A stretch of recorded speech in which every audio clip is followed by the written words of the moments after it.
Για την προεκλογική της Νέας Δημοκρατίας είχαμε δύο μηνύματα σαφή πριν τις εκλογές από τον κύριο Μεϊμαράκη Ράνια και από τον κύριο Κακλαμάνη, που είπε μάλιστα και πάρα πολύ ανοιχτά ότι οι εκλογές δεν κερδίζονται με φόβο. Τι προστίθεται τώρα σε αυτά?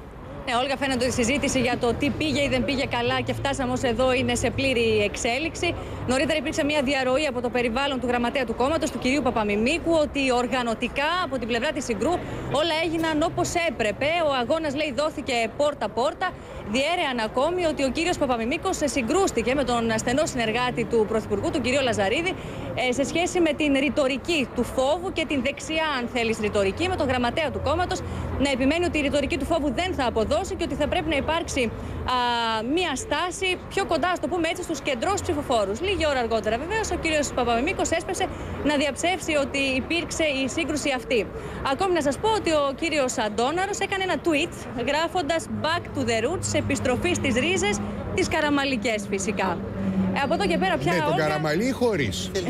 Γιατί να γυρίσουμε στις ρίζες είναι σχετικό αυτό το πράγμα. Δηλαδή, παρθανέμε και τα δέντρα. Μπορεί να είναι μόνο ζήτημα αξιών και θέσεων. Και μένει να δούμε αν αυτό επίσης θα είναι και ένα αίτημα από κάποιες πλευρές του κόμματος, δηλαδή για μια συζήτηση από εδώ και πέρα σε σχέση με το ποια είναι η ιδεολογική ταυτότητα της Νέας Δημοκρατίας, ποια θα πρέπει να είναι ίσως και αν έχει απομακρυνθεί από την αρχική της, ας το πούμε έτσι, αφετηρία. Το βλέμμα όλων ούτως ή άλλως πια είναι στραμμένο στις δηλώσεις που αναμένεται να κάνει ο Αντώνης Σαμαράς. Αν δηλαδή εκεί απλώς θα υπάρξει βεβαίως κάποια αυτοκριτική και σε σχέση ίσως και μια στήριξη επίσης των μέτρων. Υπάρχει περίπτωση να πει κάτι για συνέδριο, Ράνια? Είναι πολλές οι πληροφορίες, Όλγα.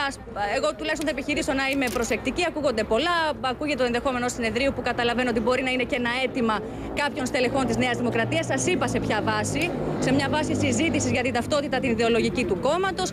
Κάποιοι άλλοι λένε ότι θα προταχθεί, αν θέλεις, η πορεία της οικονομίας και η κρισιμότητα των στιγμών. Νομίζω ότι θα μπορούμε να καταλάβουμε περισσότερα όταν έχουμε καθαρό το αποτέλεσμα αργότερα μέσα στη νύχτα.